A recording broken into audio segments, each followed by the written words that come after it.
أعوذ بالله من الشيطان الرجيم. بسم الله الرحمن الرحيم. الحمد لله رب العالمين. الصلاة والسلام على سيدنا محمد الرسول الأمين وعلى آله وأصحابه أجمعين. اللهم رب اشرح لنا صدورنا ويسر لنا أمورنا واحلل عقدة من ألسنتنا تفقه أقوالنا.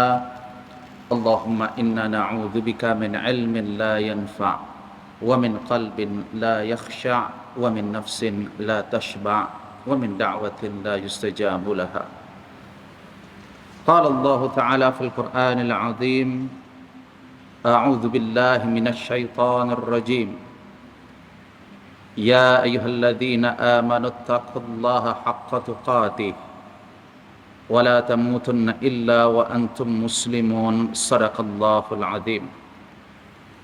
وقال النبي صلى الله عليه وسلم: من خرج في طلب العلم وهو في سبيل الله حتى يرجع، أو كما قال النبي صلى الله عليه وسلم. Yang saya muliakan Tuan Imam Masjid Al-Bukhari Hafizahullah, dan yang saya muliakan ahli ijazah kuasa, para asatidz, tuan ustazat, a'azzakumullahu jami'an, serta yang saya hormati tuan-tuan dan puan-puan muslimin dan muslimat rahimakumullahu taala jami'an. Alhamdulillah, puji syukur kita panjatkan kehadirat Allah Subhanahu wa taala, yang mana pada malam hari ini kita masih lagi diberi oleh Allah peluang dan juga taufik, yang mana dengan taufik tersebut kita dapat berkumpul di rumahnya yang mulia ini, khususnya melaksanakan salat fardu maghrib secara berjamaah. Dan marilah kita memohon, berdoa kepada Allah Subhanahu wa taala agar setiap amalan yang kita kerjakan, khususnya salat fardu maghrib yang baru sahaja ditunaikan, ianya mendapat taufik serta diterima oleh Allah Subhanahu wa taala. Amin ya rabbal alamin. Tuan-tuan dan puan-puan dirahmati Allah, kita masih lagi meneruskan wasiat Rasulullah sallallahu alaihi wasallam berkenaan dengan at-tawakkul 'ala Allah, yaitu tawakal kepada Allah Subhanahu wa taala. Yang mana tawakal seperti yang sudah kita jelaskan, ianya merupakan amalan yang melibatkan hati, yang melibatkan batin, ma'nawiyah. Jadi tawakal juga seperti yang kita jelaskan, bahawa maksudnya adalah i'timad qalbil abdi ila Allah wasidquh, bahawa hati seorang hamba yang benar-benar yakin, yang benar-benar membenarkan setiap janji-janji Allah, setiap apa sahaja yang telah dijanjikan oleh Allah dengan pertolongan yang akan diberi kepada hamba-hambanya. Maknanya, makna tawakal yang sudah kita sebutkan, bahawa hamba itu yakin, seyakin-yakinnya, bahawa tiada kemaslahatan melainkan kemaslahatan itu datangnya daripada Allah. Tiada keburukan dan kemudaratan melainkan kemudaratan dan keburukan itu datangnya dengan izin Allah Subhanahu wa taala. Dan pada minggu sebelumnya kita sudah membicarakan 3 jenis tawakal di dalam Islam. Bahawa jenis yang pertama at-tawakkul fi amri rizqi.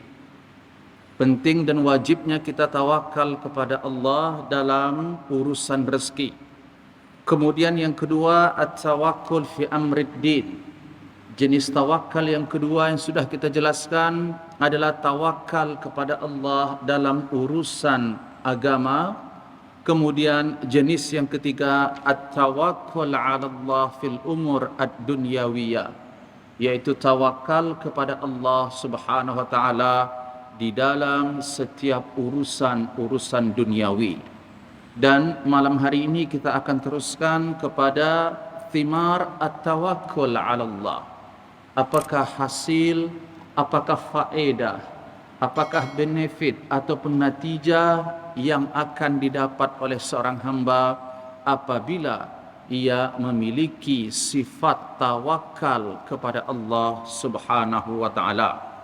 Dan di dalam kitab ini kita akan sebutkan ada 5 faedah ataupun thamarat.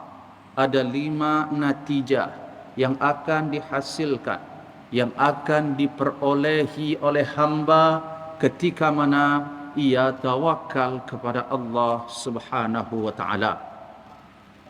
Adapun natijah ataupun hasil tawakal yang pertama yang akan didapat oleh seseorang hamba, al-quwwatu ar-ruhiyyah wan nafsiyah, bahawa seorang hamba yang benar-benar tawakal kepada Allah, maka dengan tawakal tersebut ia akan memiliki kekuatan ruh dan juga an-nafsiyah, itu kekuatan ma'nawiyah, kekuatan ruh, kekuatan mental, kekuatan an-nafsiyah, yang mana manusia ini pada hakikatnya ketika hidup di dunia ini memerlukan yang pertama bukan hanya kekuatan maddiyah, bukan hanya kekuatan fizikal sahaja.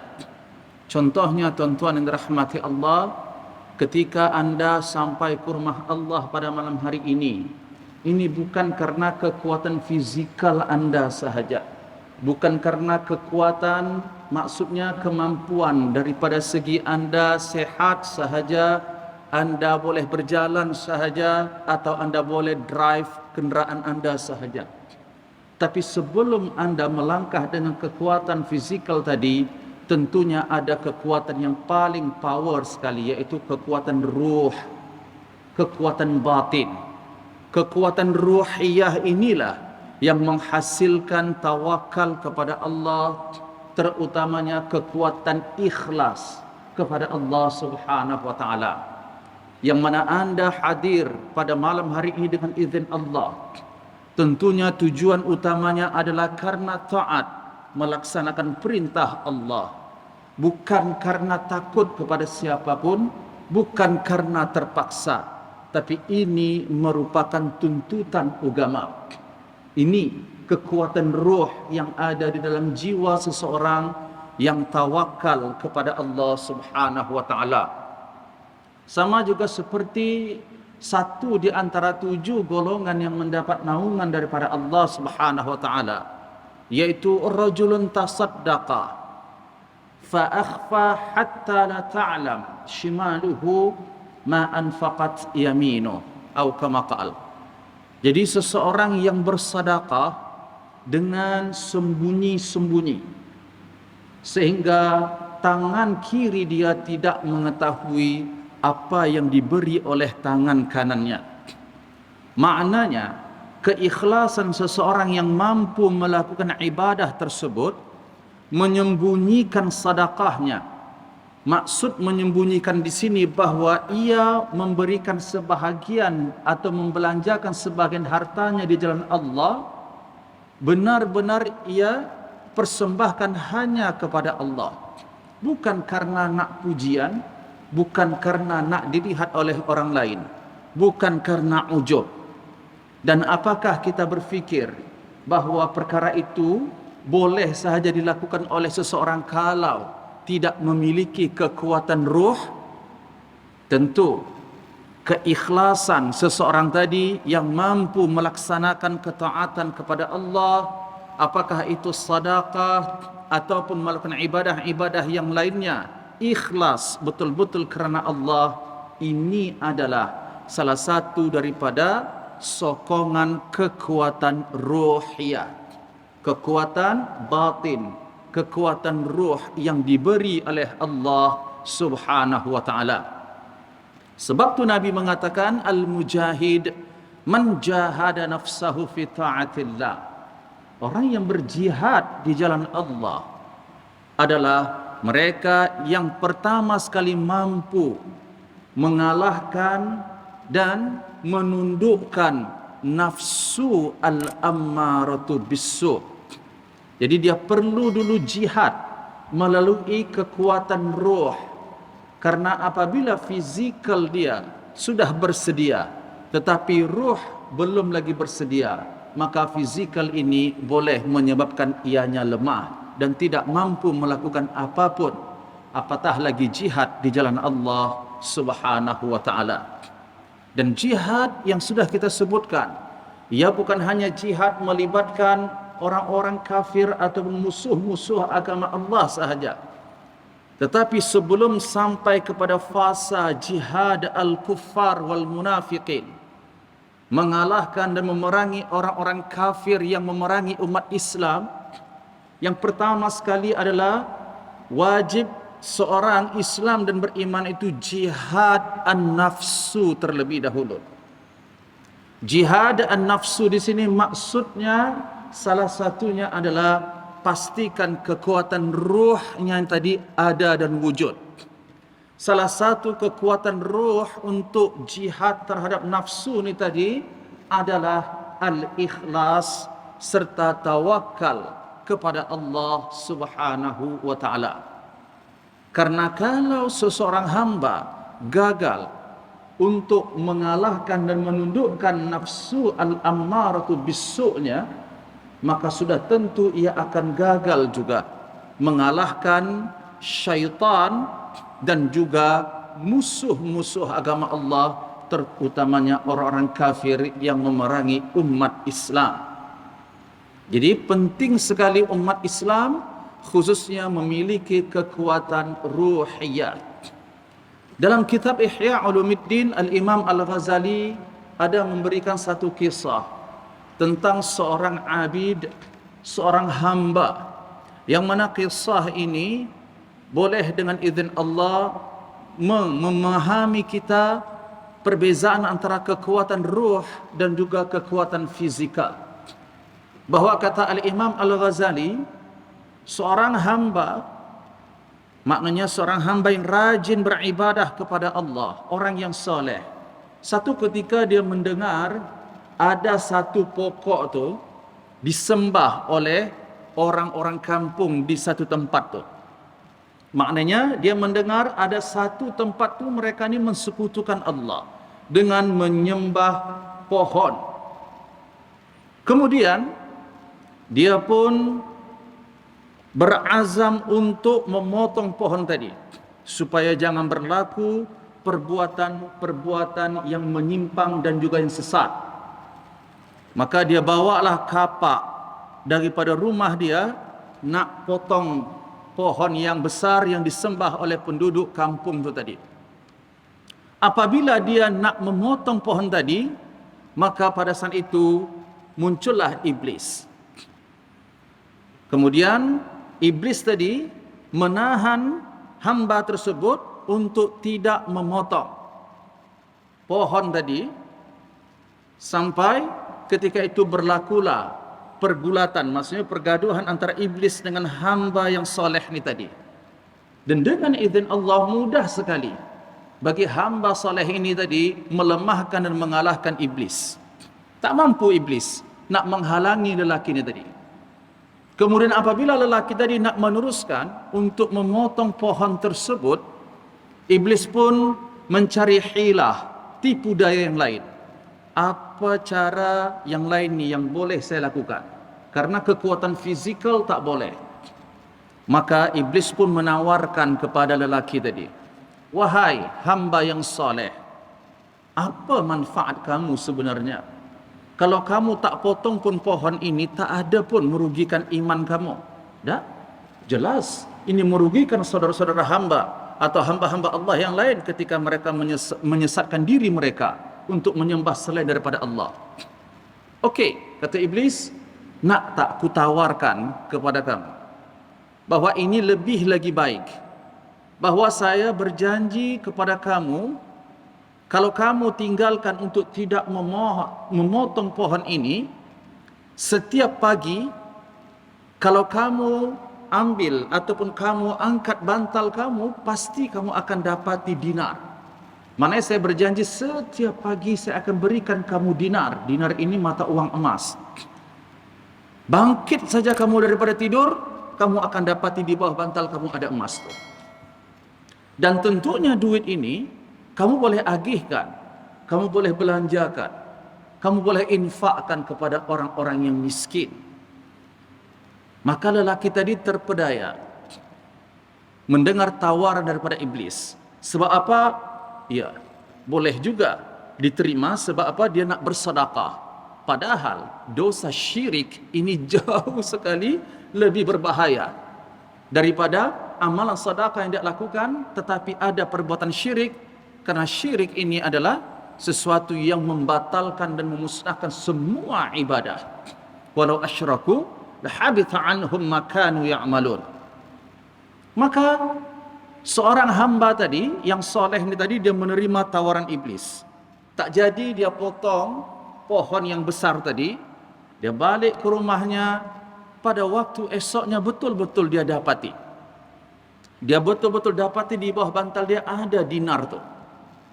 Kemudian masuk esoknya lagi, dia angkat lagi bantal, ada lagi dinar tu. Maka hari yang berikutnya tiba-tiba dia angkat bantal, tak ada. Dia tak dapati dinar tadi. Dia pun marah. Dia bawa lagi kapak dia. Ni, iblis ni telah tipu saya, dia kata. Janji kata setiap pagi ada dinar yang dia nak bagi kepada saya. Tapi hanya beberapa kali sahaja. Lepas tu tak ada dah. Tak apa. Saya pergi balik, saya nak potong balik pohon yang besar tu. Apabila dia datang mendekati pohon tadi, dihalang oleh iblis. Maka terjadilah pergaduhan. Seperti yang pertama tadi. Tapi pertarungan yang kedua ini beda. Hamba yang soleh ni tadi kalah. Tak mampu dia mengalahkan iblis tadi. Sehingga apabila dia surrender, dia kalah pada saat itu, maka dia bertanya kepada iblis, kenapa kali kedua ni saya tak mampu mengalahkan kamu? Padahal kali pertama dulu mudah betul saya mengalahkan kamu. Maka iblis mengatakan, untuk pengetahuan kamu, pertama kali kamu dapat dan mampu mengalahkan aku, kata iblis, karena kemarahanmu pada saat itu nak potong pohon tu betul-betul ikhlas karena Allah. Tapi kali kedua ini aku mampu mengalahkanmu, engkau datang marah nak potong pohon ni bukan karena Allah, tapi kau marah karena tak ada dinar tu. Keikhlasanmu sudah tak ada dah yang kedua kali ni. Sebab tu mudah sekali bagi aku mengalahkanmu.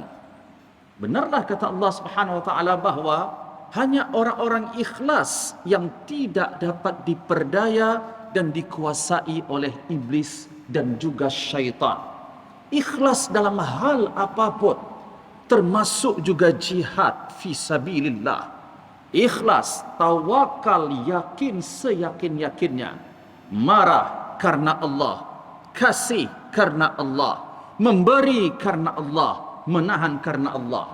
Ini yang Rasulullah mengatakan, man a'ata lillah wa mana'a lillah wa ahabba lillah wa abghada lillah faqad istakmala al-iman. Maka inilah yang menyempurnakan iman seseorang hamba.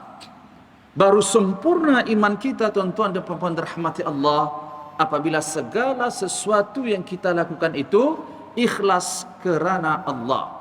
Jadi termasuklah juga dalam bab tawakal ini. Sebab nak menjadi hamba yang ikhlas, hamba yang selamat di sisi Allah. Kenapa saya katakan selamat? Karena tanpa ikhlas tidak akan mungkin selamat satu pun ibadah kita. Sebab satu daripada syarat utama ibadah kita diterima oleh Allah adalah ikhlas.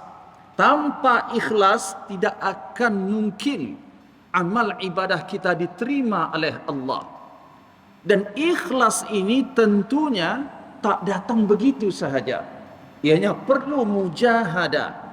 Jadi salah satu perkara yang perlu dilakukan oleh hamba agar sampai kepada level ikhlas adalah tawakal kepada Allah subhanahu wa ta'ala.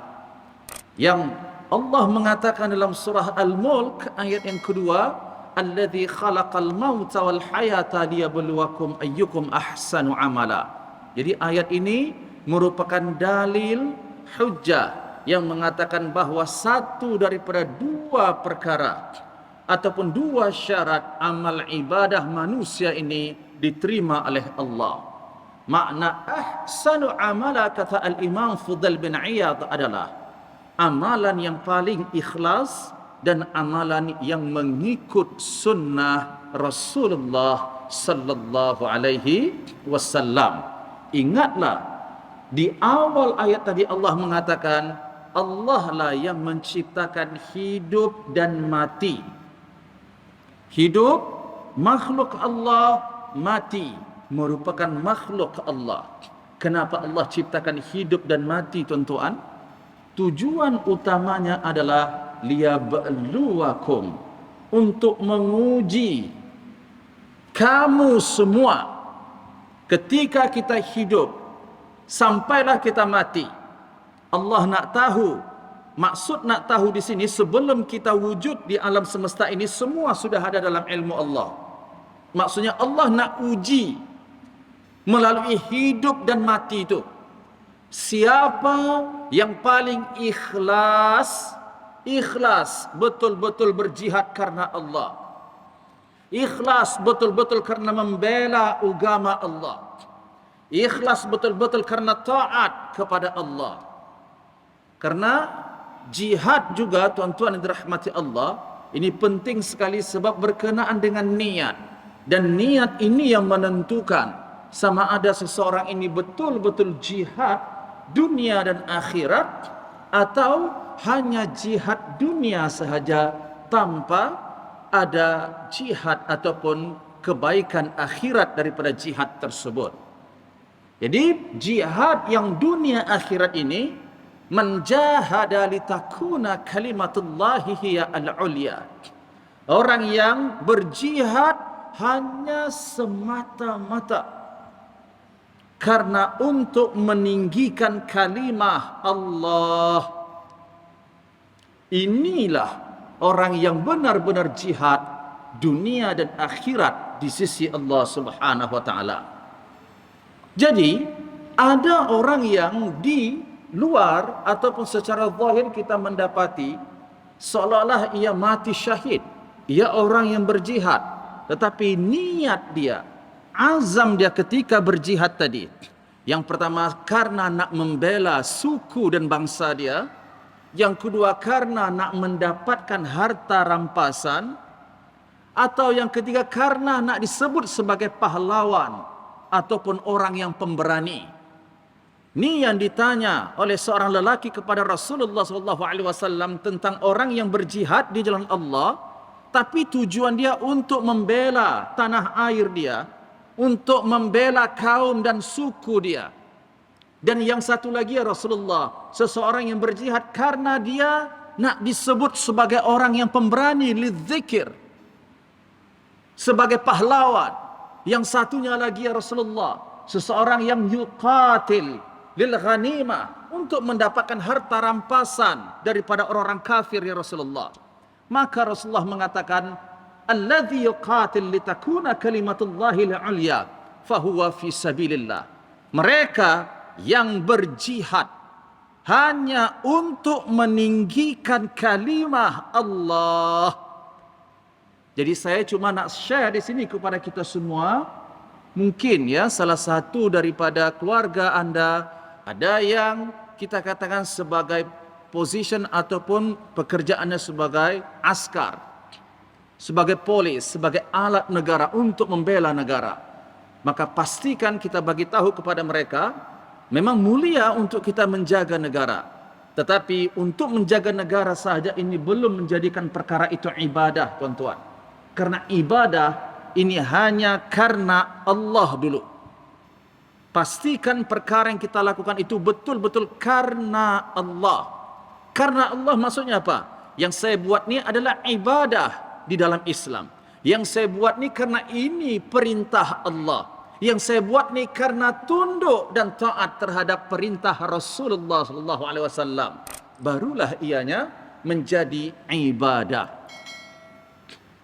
Bahkan yang paling berbahaya, yang dalam satu hadis Rasulullah mengatakan, inna awwalan nas yuqda alaihi yaumil qiyamah rajulun ustushhid fa utiya bihi fa'arrafahu ni'amahu fa'arrafaha fayuqalu lahu ya ibna adam madza amilta fiha ya rab qataltu fik hatta ustushhidtu.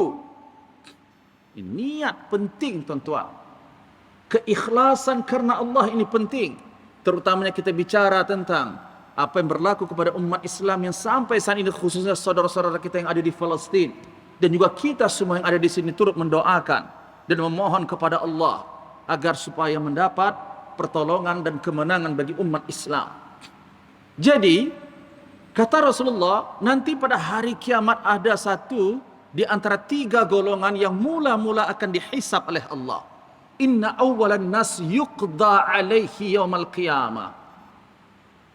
Kemudian yang pertama daripada golongan ini adalah seseorang yang pada saat itu di dunia nampak matinya mati syahid. Dia berperang membela agama Allah secara zahirnya, melawan orang kafir yang zalim yang memerangi umat Islam. Maka pada saat itu ditanya oleh Allah, wahai anak Adam, dulu kuberikan nikmat berani, nikmat ada peluang dan ruang untukmu berjihad di jalanku, kata Allah. Apa yang kamu lakukan pada saat itu? Ya Rabb, qataltu fik hatta ustushhidtu.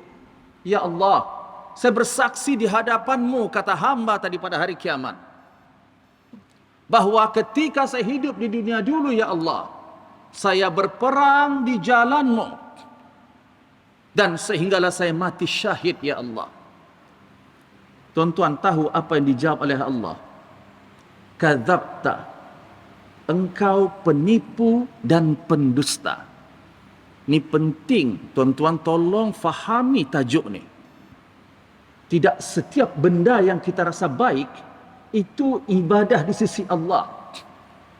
Ibadah sudah tentu baik, tapi yang baik belum tentu ibadah. Hati-hati. Jangan sampai pada hari kiamat kelak kita mendapati rugi yang besar. Padahal kita dulu merasa banyak kebaikan yang kita buat di dunia, tiba-tiba mana nih tak ada langsung pahala. Rupanya tak ada niat karena Allah. Jangan kita fikir dengan melakukan satu kebaikan tetapi tidak ada niat karena Allah itu sudah menjadi pahala. Tak. Ingat, pahala ini hanya melibatkan ibadah. Termasuklah juga adat. Tuan-tuan yang mudahlah saya nak bagi contoh. Tuan-tuan mendapati jiran yang susah. Kemudian tuan-tuan tolong dan bantu. Maka saya tanya, kenapa tuan tolong? Karena dia jiran saya, kesian. Adik-beradik saya, kawan saya, dia dulu pernah tolong saya. Jadi saya tolong dia. Secara zahir ini baik tuan-tuan. Tapi adakah itu ibadah? Saya mau tanya dulu. Tuan-tuan setiap pagi pergi mencari rezeki. Tujuannya apa? Untuk memberi nafkah kepada anak-anak. Kalau saya tanya, kenapa anda beri nafkah kepada anak dan istri? Sebab saya sebagai suami. Itu tanggung jawab saya. Itu sahaja asasnya. Adakah ianya ibadah? Belum tuan-tuan. Tapi bukan saya katakan dosa. Ia masih adat lagi. Sebab itulah an-niyat tumayyiz al-adat bainal adat wal ibadah. Hanya niat tuan-tuan yang membezakan antara adat dengan ibadah. Anda duduk ni, kalau saya tanya kenapa duduk? Sebab menunggu waktu Isya, atau menunggu majlis ilmu, atau niat tawakal, ataupun niat iktikaf, maka tidak sama. Kalau cuma niatnya duduk saja menunggu sampai waktu solat masuk, tapi anda tak niatkan iktikaf, maka duduk anda tidak masalah, bukan dosa, tapi belum lagi ibadah tuan-tuan. Pentingnya niat. Kadang satu amalan Karena banyak niatnya, subhanallah, banyak pahalanya. Itu kata Abdullah bin Mubarak mengatakan, rubba amalin saghirin tukatsiruhu an-niyah. Kadang kita dapati amal tu sedikit sangat dibuat oleh seseorang tu, tapi karena banyak niatnya, saya ke masjid niat karena mengimarahkan masjid, karena taat kepada Allah, karena taat kepada Rasulullah, karena nak faham agama Allah, karena nak selamat masuk ke syurga Allah. Macam-macam niat anda nak pergi ke masjid ni tadi, setiap niat anda akan dibalas oleh Allah. Tapi yang ruginya kalau tidak ada ilmu, cuma satu saja niat dia, saya nak ke masjid nak solat jamaah, dah tu sahaja. Dapat pahala tapi tu sahaja tuan-tuan. Ni value ya, nilai niat tu. Jadi ketika lelaki tadi mengaku di hadapan Allah, dia lupa bahawa pada hari kiamat kelak, al-yawma nakhtimu ala afwahihim wa tashhadu arjuluhum. Jadi semua anggota tubuh badan nanti bersaksi di hadapan Allah. Maka Allah mengatakan, dah, kamu dulu mati syahid, itu bukan mati syahid kata Allah. Kamu berperang tu bukan karena aku. Kamu dusta kata Allah. Kamu tipu. Walakin qatalta li yuqal annaka jari. Kamu berperang pada saat itu kata Allah, tujuan kamu, niat kamu adalah supaya kamu disebut orang yang pemberani, orang yang pahlawan. Kamu memiliki sifat yang berani. Faqad qil, wahai hambaku kata Allah, benar. Kamu dapat habuan kamu tu pada saat kamu berperang karena untuk dipuji supaya disebut orang yang pemberani. Betul, ramai betul hamba-hambaku memuji kamu. Maka umira bihi fasuhiba ala wajhihi hatta ulqiya finnar. Allah perintahkan malaikat sentap muka hamba ni tadi, dihumban ke dalam neraka. Ya Allah tuan-tuan. Sebab tu niat, innama yub'atsun nas ala niyyatihim. Saya dan kita semua tuan-tuan, seluruh makhluk yang ada di atas muka bumi ini khususnya, pada hari kiamat kelak ketika dibangkitkan oleh Allah daripada kubur, bergantung kepada niat kita pada saat itu. Alangkah ruginya kalau mereka yang hidup tidak ada ilmu pengetahuan tentang agama Allah, terutamanya dalam bab niat ni, bahwa dia berfikir bahwa hidup ini tidak perlu dengan niat, bahwa niatlah yang membezakan antara ibadah dan juga adat.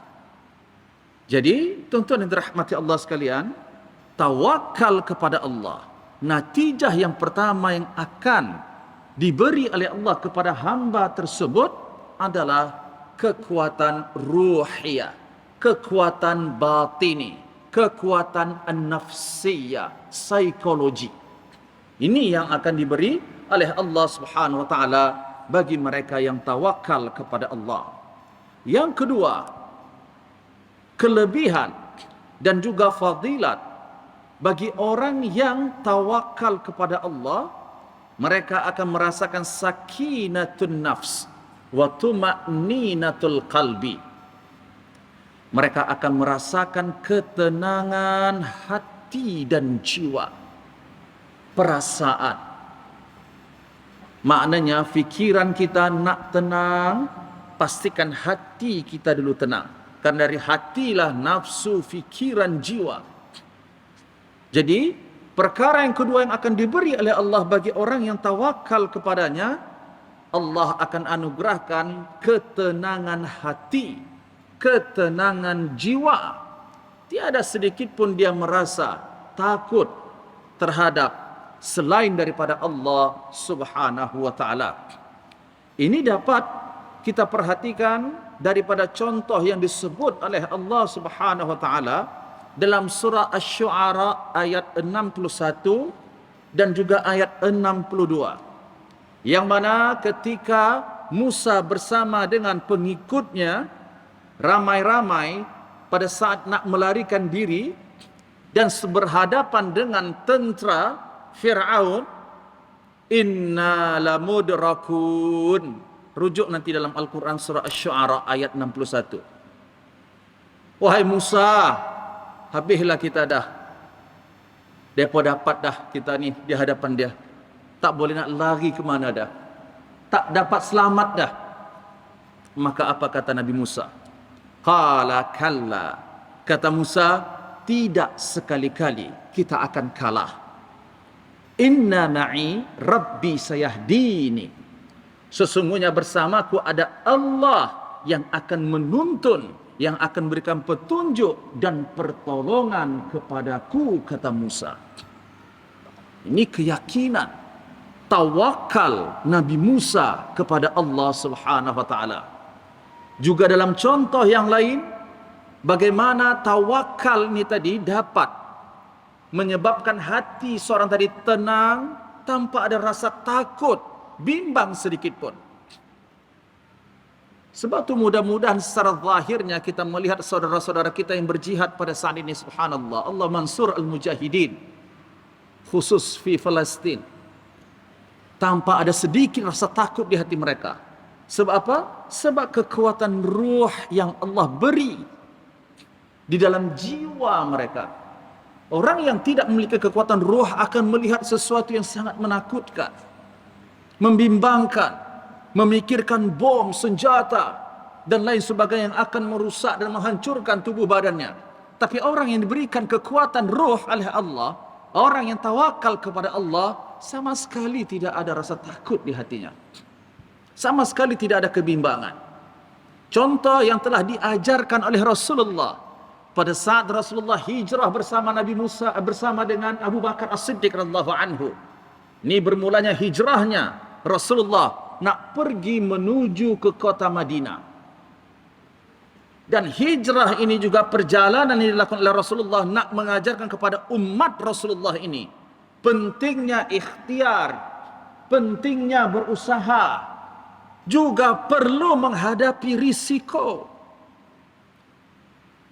Tak payah pun bagi Allah nak hantar Nabi SAW ke Madinah tu hanya sekelip mata melalui Burak.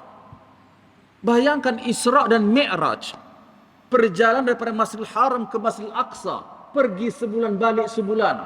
Kemudian Mi'raj ke langit sampai ke Sidratul Muntaha, pada waktu itu juga balik semalaman perjalanan tersebut.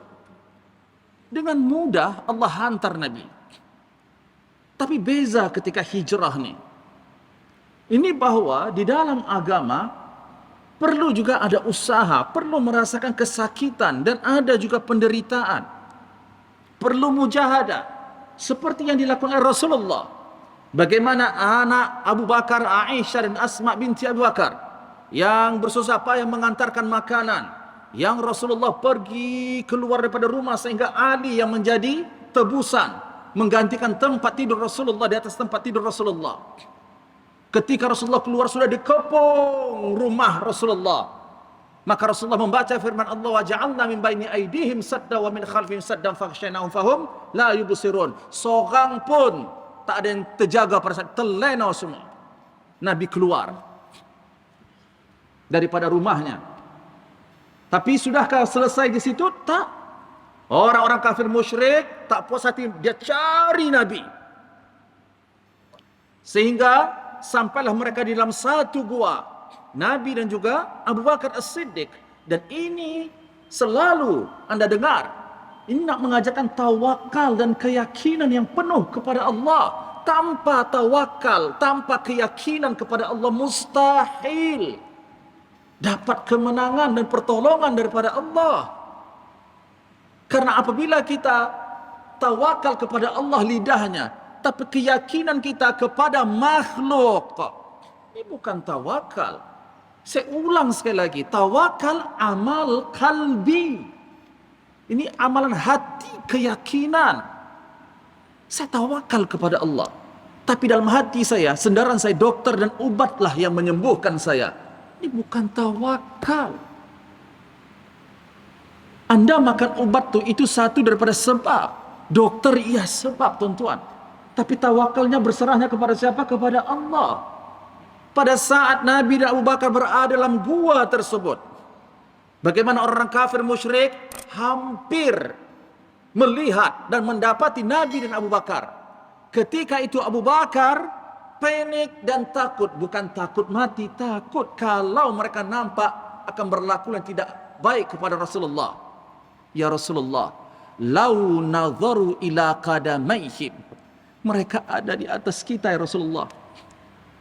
Kalau orang kafir musyrik ni, dia tengok saja ke kaki, ke bawah ya Rasulullah, lawajaduna, mereka akan nampak kita ya Rasulullah. Maka kata Rasulullah sallallahu alaihi wasallam, ini yang dirakam oleh Allah dalam Al-Quran surah At-Taubah ayat 104 ayat 40. Kata Allah, la tahzan innallaha ma'ana. Ini yang dirakam oleh Allah, yang disebut oleh Rasulullah kepada Abu Bakar, jangan sedih, jangan takut. Innallaha ma'ana. Sesungguhnya Allah senantiasa bersama kita. Jangan risau Abu Bakar. Terbukti memang dipelihara oleh Allah Subhanahu wa taala. Kemudian yang ketiga, al-izzah. Orang yang tawakal kepada Allah, maka mereka ini akan mendapatkan manzilat, darjat yang tinggi di sisi Allah Subhanahu wa taala. Dengan kata lain, hamba yang tawakal kepada Allah adalah hamba yang memiliki keyakinan diri, yang memiliki darjat dan juga haibah, marwah, nama baik yang tinggi, khususnya di hadapan manusia dan juga di sisi Allah Subhanahu wa taala. Allah mengatakan, wa tawakkal 'alal 'azizir rahim. Jadi orang yang tawakal kepada Allah, mereka ini mulia walaupun mereka bukan seorang raja ataupun penguasa.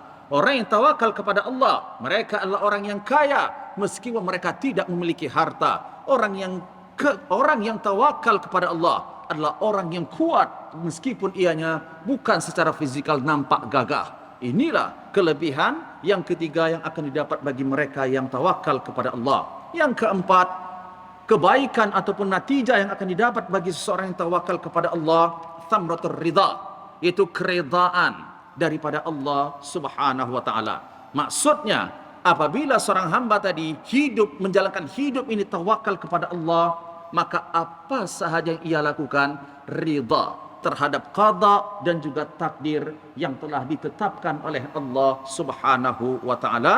Dan yang kelima, kelebihan dan juga natijah orang yang tawakal kepada Allah, mereka akan memiliki al-amal.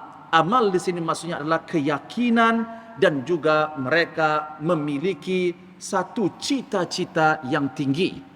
Maksudnya mereka tidak orang yang pesimis. Mereka adalah orang yang optimis. Mereka orang yang thiqatun nafs. Mereka orang yang senantiasa yakin, seyakin-yakinnya terhadap apa yang mereka impikan khususnya untuk agama Allah. Maka dengan izin Allah, Allah akan tunaikan impian mereka tersebut. Kemudian untuk menutupi wasiat tawakal yang dipesan oleh Rasulullah sallallahu alaihi wasallam, kata Amir bin Abdi Qais rahimahullahu taala, "Thalathu ayat min kitabillah iktafaita bihinna an jami'i al-khalaiq." Ada 3 ayat dalam Al-Qur'anul Karim, kata Amir bin Abdi Qais, kalau anda betul-betul faham dan amalkan ayat ini, tak ada satu pun anda bersendar kepada makhluk, maka keyakinan anda, tawakal anda hanya kepada Allah. Tapi dengan syarat anda faham 3 ayat dalam Al-Quran ni. Ayat yang pertama adalah surah Yunus ayat 107. Apa kata Allah? Wa iyyamsaskallahu bidurrin fala kashifalah illahu wa iyuridka bi khairin fala radda li fadli. Bahwa kalau ada satu keburukan dan mudarat yang berlaku kepadamu, tak akan ada siapapun yang dapat menghalanginya kecuali Allah. Begitu juga kebaikan, tak akan dapat kamu merasakan kebaikan tersebut kecuali dengan izin Allah. Ini adalah kekuatan tawakal yang pertama. Yang kedua, surah Fatir ayat yang kedua, firman Allah, ma yaftahillahu lin-nas min rahmah fala mumsik laha wa ma yumsik fala mursil laha min ba'dihi wa huwal azizul hakim. Kemudian ayat yang ketiga surah Hud, yaitu ayat yang ke-6, Allah mengatakan, wa ma min dabbatin fil ardi illa 'ala Allahi rizquha wa ya'lamu mustaqarraha wa mustawda'aha. kullun fi kitabim mubin. Jadi 3 ayat ini kalau betul-betul difahami, dihayati dan diamalkan oleh umat Nabi Muhammad sallallahu alaihi wasallam, insya-Allah 3 ayat ini akan membuahkan hasil tawakal yang baik dan juga yang sempurna di sisi Allah Subhanahu wa taala. Insya-Allah pada pertemuan berikutnya kita akan teruskan wasiat Rasulullah yang berikutnya, yang mana wasiat pada minggu hadapan berkenaan dengan penting dan wajibnya menjaga lidah. Penting dan wajibnya bagi manusia ini menjaga dan memelihara lidahnya. Wallahu a'lam bissawab. Kita baca kafarat al-majlis. Bismillahirrahmanirrahim. Subhanakallahumma wa bihamdik asyhadu an la ilaha illa anta astaghfiruka wa atubu ilaik. A'udzu billahi minasyaitonir rajim. Bismillahirrahmanirrahim. Alhamdulillahi rabbil alamin. Assalatu wassalamu ala asyrafil anbiya'i wal mursalin wa ala alihi wa ashabihi ajma'in. Allahumma ighfir lana dhunubana wa liwalidina warhamhum kama rabbawna shighara. Allahumma ya Allah, Allahumma ya Rahman, Allahumma inna nas'aluka bi anna nashhadu annaka antallah la ilaha illa antal ahadus samad alladzi lam yalid wa lam yulad wa lam yakul lahu kufuwan ahad. An tansur ya Allah al-mujahidin, an tansur al-mujahidin wa kun aunahum ya Allah wa laysa lahum illa siwak ya rabbal alamin. Allahumma inna nastaudi'uka al-masjid al-aqsa wa ahli al-quds wa ahli Falastin wa kulli Falastin ya Allah ya Rahman ya Rahim ya mujib as-sa'ilin. Allahumma rudda kulli Falastin, Allahumma rudda al-masjid al-aqsa wa ahli al-quds ruddan jamilan ya Allah ya Rahman ya Rahim ya mujib as-sa'ilin. Rabbana taqabbal minna du'aana innaka antas sami'ul alim wa tub 'alaina innaka antat tawwabur rahim. Rabbana atina fid dunya hasanah wa fil akhirati hasanah wa qina adzabannar. Wa sallallahu ala sayyidina Muhammad wa ala alihi wa ashabihi ajma'in. Walhamdulillahirabbil alamin. Assalamualaikum warahmatullahi wabarakatuh.